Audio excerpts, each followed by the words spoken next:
Penahanan Menteri Komunikasi dan Informatika Johnny G. Plate tentu meresahkan banyak pihak. Salah satu yang mungkin terdampak adalah kampanye pencalonan Presiden Anies Baswedan. Logikanya sederhana. Plate adalah menteri dari Nasdem. Nasdem adalah partai pengusung Anies. Anies dianggap overreaktif. Ini Siregar bongkar, ada borok yang lebih besar yang bakal terbongkar jelang Pilpres 2024 usai Johnny G. Plate resmi tersangka. Ditulis oleh tim redaksi jurnal, dikutip dari berbagai sumber. Malam hari ini kami bertemu, kami berdiskusi. Saya menyaksikan ada suasana keprihatinan yang kita semua rasakan. Saya pun merasakan keprihatinan yang luar biasa.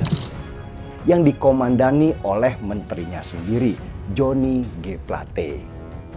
Dan isu di luaran ini semakin melebar, mengait-ngaitkan apakah dana dari korupsi menara BTS di Kominfo ini mengalir jugakah ke Partai Nasdem? Pegiat media sosial Denny Siregar menyoroti Menteri Komunikasi dan Informatika atau Menkominfo Johnny Plate yang resmi ditetapkan sebagai tersangka oleh Kejaksaan Agung. Hal ini ditanggapi Denny Siregar dalam tayangan YouTube Cokro TV. Dalam cuitannya, Denny Siregar mengatakan bahwa usai Johnny G. Plate ditetapkan sebagai tersangka kasus korupsi BTS, banyak yang mempertanyakan aliran dana ke Nasdem, partai pengusung Anies Baswedan bersama Demokrat dan PKS.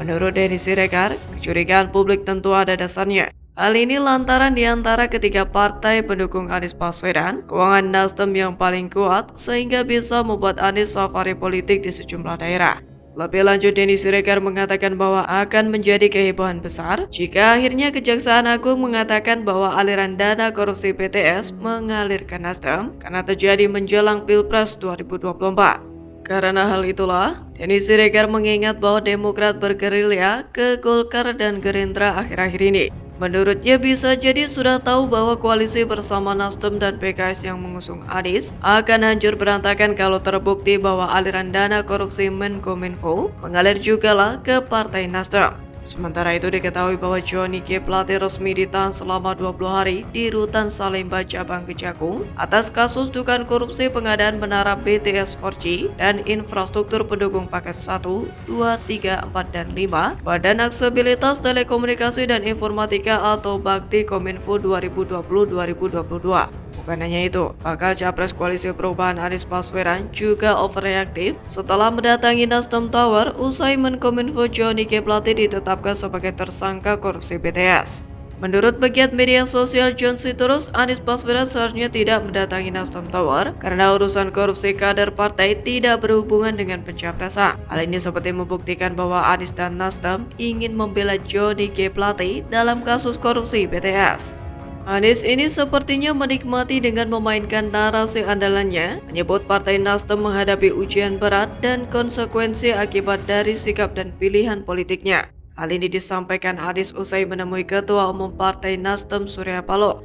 Anies juga mengaku turut merasakan keprihatinan pasca penetapan tersangka Johnny Plate dalam pertemuannya dengan Surya Paloh. Kendati demikian, Anies menegaskan tidak ada yang berubah dengan Partai Nasdem untuk terus bersamanya di Pilpres 2024 mendatang. Mantan Gubernur DKI Jakarta ini mengatakan, penetapan tersangka Johnny Plate tidak membuat sikap dan pilihan Partai Nasdem berubah. Menurutnya, dirinya dan Partai Nasdem justru akan terus bersama-sama menghadapi tantangan menuju Pilpres 2024 mendatang. Anies ini sepertinya ngebet banget jadi presiden, sampai harus membuat keputusan untuk membela dan menyuarakan politik praktis yang seolah-olah ada pihak yang akan menjadikan peristiwa ini untuk menyerangnya. Di sisi lain, Anies juga terlihat khawatir apakah Nasdem tetap akan mendukung dirinya capres setelah kejadian ini. Tentu saja, berat bagi Nasdem setelah salah satu elitnya ditangkap karena diduga korupsi. Pertanyaan ini ditanyakan pada Paloh karena menduga Nasdem dan KPP kedepannya akan mengalami banyak rintangan, gangguan, dan peristiwa yang mungkin saja sama atau sejenis seperti sekarang ini. Anies tentu saja ingin memastikan apakah Nasdem masih tetap bersamanya.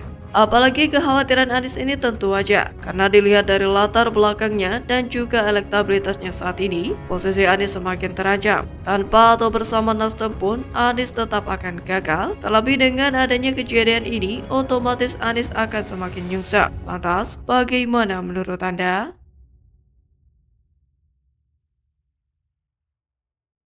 benar atau salah, itu tidak akan pernah menguntungkan Anies Baswedan. Dari peristiwa ini memang tidak ada saksi yang bisa kita ambil keterangannya untuk mendukung dari cerita tersebut. Namun kita akan melakukan pendalaman sehingga bisa memperjelas peristiwa yang terjadi. Pendoran Habib Bahar, tak ada saksi dan bukti. Kasus Ratna Sarumpait disinggung. Hoaks lagi? Bisa dipenjara lagi nih Bahar kalau terbukti bohong. Ditulis oleh tim redaksi jurnal, dikutip dari berbagai sumber.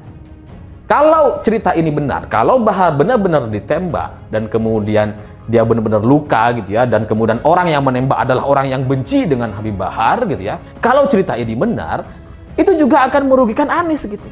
Pegiat media sosial Denny Siregar menanggapi kabar Habib Bahar bin Smith yang ditembak oleh orang tidak dikenal atau OTK di Bogor pada Jumat malam. Dia menyentil Fadlizon dan Rizal Ramli terkait insiden pendoran tersebut. Hal itu disampaikan Denny Siregar dalam akun Twitter pribadinya pada Senin 15 Mei 2023. Sebelumnya Habib Bahar bin Smith dilaporkan terkena tembakan pada Jumat 12 Mei 2023 malam waktu Indonesia Barat. Namun hingga kini belum diketahui siapa penembaknya dan lokasi tempat pendoran. Pengacara HBS Habib Bahar bin Smith, Aziz Yanuar, menyebutkan bahwa HBS terkena tembakan, terkena pendoran ketika mengendarai mobil. Dari hasil keterangan yang dikumpulkan, HBS sebelumnya dibuntuti oleh 2 pengendara sepeda motor. Menurut Aziz, tidak hanya baju tetapi surban yang dikenakan HBS juga terkena darah akibat pendoran tersebut. Melihat hal ini, politisi Partai Solidaritas Indonesia atau PSI Muhammad Guntur Romli juga menyentil kasus pendoran ini yang tak ada saksi dan bukti dalam insiden tersebut. Dia menyinggung kasus Ratna Sarumpait yang sempat menghebohkan publik. Hal itu disampaikan Guntur Romli dalam akun Twitter pribadinya pada Senin 15 Mei 2023. Memang dari hasil penyelidikan, polisi menyebutkan bahwa pihaknya tak menemukan proyektil di lokasi yang diduga menjadi tempat kejadian perkara atau TKP Bahar bin Smith didor oleh orang tak dikenal. Pendalaman kasus ini dilakukan dengan langsung terjun olah TKP karena tak ada saksi dalam kasus pendoran tersebut. Penembakan yang diduga dialami oleh Bahar bin Smith itu disebut terjadi di sekitar Pusdiklat Dishub Kecamatan Kemang, Kabupaten Bogor pada Jumat 12 Mei malam. Kabid Humas Polda Jawa Barat Kombes Ibrahim Tompo belum mau berbicara banyak soal dugaan aksi pendoran tersebut, sebab kata dia, proses penyelidikan masih berlangsung. Terkait kejadian saat ini, polisi belum dapat kesimpulan apapun. Dan mungkin bisa saja pendoran itu tidak pernah terjadi karena tidak ada bukti selongsong peluru maupun proyektil yang tersisa di pinggir jalan. Kalau ditembak di perut harusnya sih aman ya, dan saya berharap sih Bahar cepat sembuh dan bisa kembali untuk mendukung Anies Baswedan.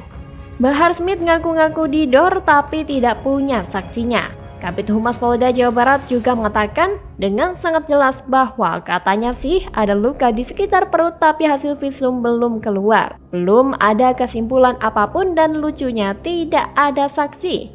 Kita biarkan saja pihak kepolisian melakukan tugasnya, termasuk membongkar motif pelaku. Juga membongkar motif pihak Bahar Smith apabila kasus ini ternyata rekayasa, seperti kasus bonyoknya muka Ratna Sarumpait pada masa kampanye Pilpres 2019 yang ternyata hoaks itu.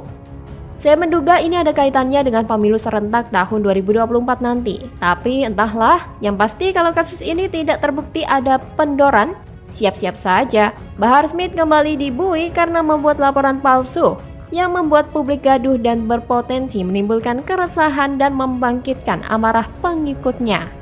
Hukuman berat pun terancam dijalani. Karena Bahar Smith pernah menjadi narapidana kasus penganiayaan, belum lagi image-nya sudah buruk akibat gaya ceramahnya yang kerap menggunakan kata-kata kasar.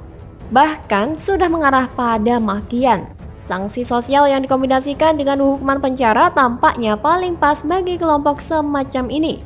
Siapapun pelakunya karena sudah menimbulkan keresahan dalam suasana yang seharusnya bisa adem itu.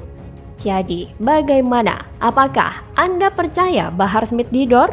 Kalau saya sih jelas tidak percaya, tapi biarlah pihak kepolisian dan hukum yang kelak membuktikannya.